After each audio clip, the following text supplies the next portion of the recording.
How would I be going to PT at the age of 40? It's better. Imagine, are you like the youngest mom in PT? Yes. No, you are in good women in church at 20. You know, they are calling youth. Some youths in the church are not mind, they're even older than me. Just wait. I love you, you rebel. Should they do disclaimer? Mama, they do disclaimer. I'm just looking at my pretty self, like, I mean, who would? Hi everyone, welcome back to my channel. This is my friend Ore. So today we're going to be asking Ore questions. This is the married woman at my side with a child that is 2.5. Now.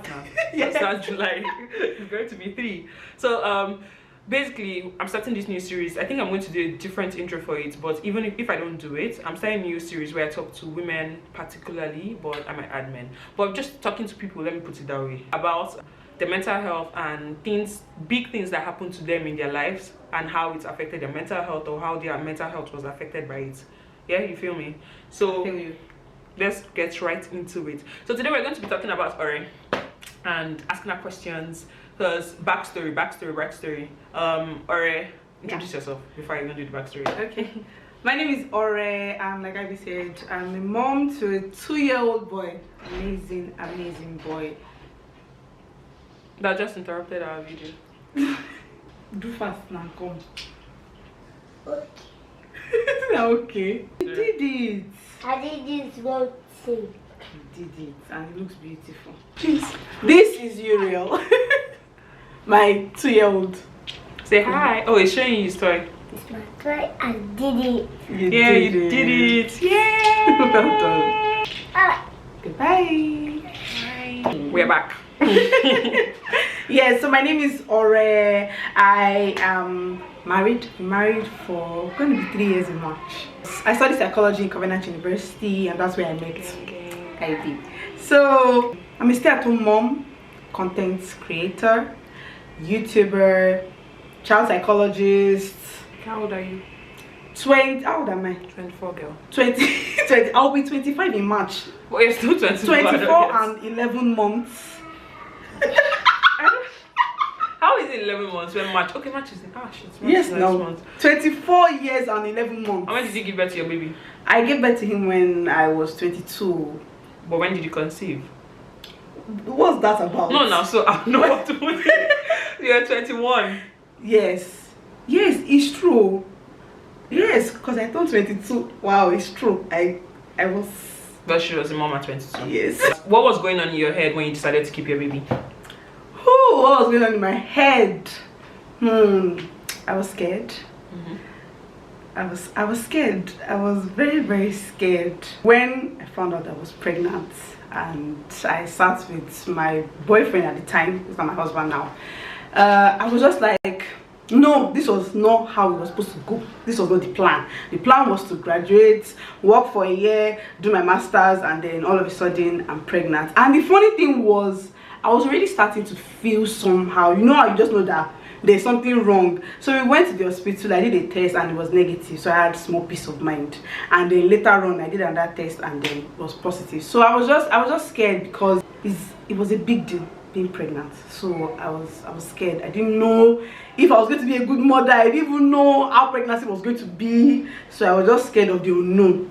I think I'll say that. I was scared of the unknown. So how did the process, childbirth, pregnancy, all of that, like how did it affect your mood, your feelings, basically your mental health? That is the fact that I became a crybaby during pregnancy. Let me just say it like that. You know, I don't know that, like, just little things could make me cry. I was very, very emotional. I would just sit down and for no reason, at least to other people it looked like no reason, and I would just start crying. So my mood was very, very, I don't want to say volatile, but I was just always touchy. Things that I used to laugh at, that my husband would like joke about, you say it and it would just cause a big argument. You had a plan. Yeah. So the plan was to do your master's, do your PhD, get married, have a kid. Yeah. So, and all that did not happen, hence you being a stay-at-home mom. Do you understand? So yeah, have you ever sat down to think about the life that could have been, basically? Of course. Yeah. Versus the life that you have now. All the time is actually just, I mean, it's amazing being a mother, but then my son is going to be 3 and I've been a stay-at-home mom, let's just say for like 3 years. Let's not even count the whole staying at home during pregnancy. And it just felt like, oh, I could be doing this, but I can't do this. Okay, sometimes I'll just ask my husband, just imagine how would it be if Uriel was not here. Now I'll not even be in Nigeria. I won't be here safe. I won't even be with you guys. I won't be with you guys. I would have been out there, you know, doing my thing and just enjoying my life.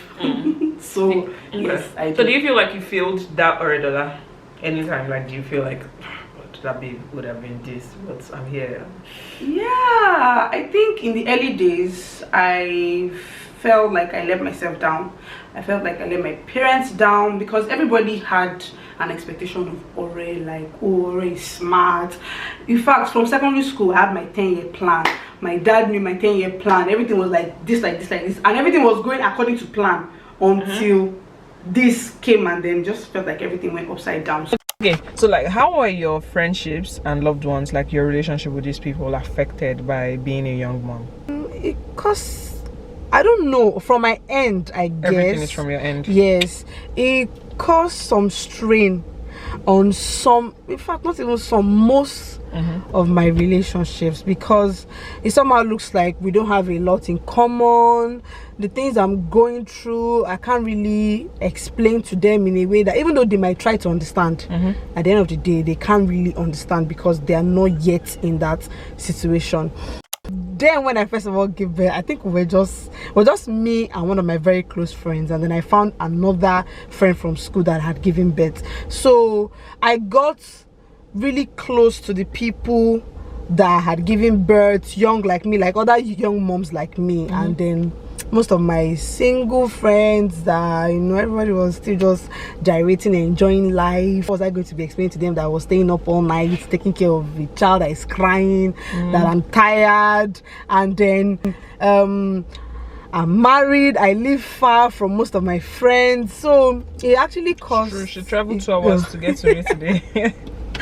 I stay all the way on the other side, and then, you know, all my friends are like over here so it's just, it took a lot of being intentional to keep some friendships, and from both ends, basically. Yeah. So for like example, now me and IB, we're still guys. I mean, I feel very, very ashamed that this is the first time I'm coming over to IB's house. Like, I've gone to her house before too. My house, and I've lived in 2 houses and you've been to both.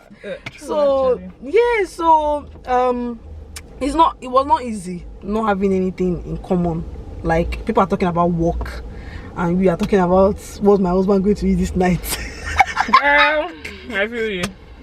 What has changed with you, like, sexually? Like, has anything changed? A lot has changed. A lot has changed. Context, my G. For me, some people, when, you know, they are pregnant, their libido increases. But for me, I think it was only in the first trimester that my libido was normal. It was active, okay. For my second trimester, anything that they call irritated me. It irritated me. And then giving birth, and then I gave birth vaginally, or how do I say that? Via my vagina. Via the vagina. Vaginally. What is that?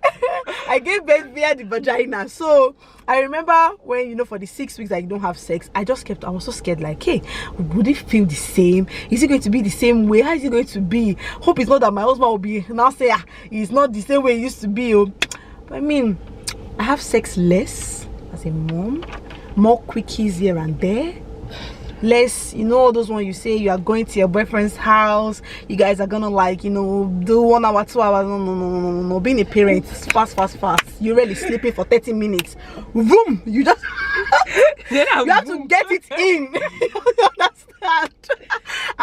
Breastfeeding affected me because I breastfed for 2 years, and it affected me, you know, like getting turned on, being aroused was a bit difficult and all. But ever since I stopped breastfeeding, you know, things are slowly going back to normal. But when you have a family, sometimes sex is the last thing on your mind. It's funny how when you are young, you are chasing, you know, every time you are horny, you want to have sex. When you get married, start thinking school fees, feeding, all those things. I'm screaming. So how did this journey affect my mental health?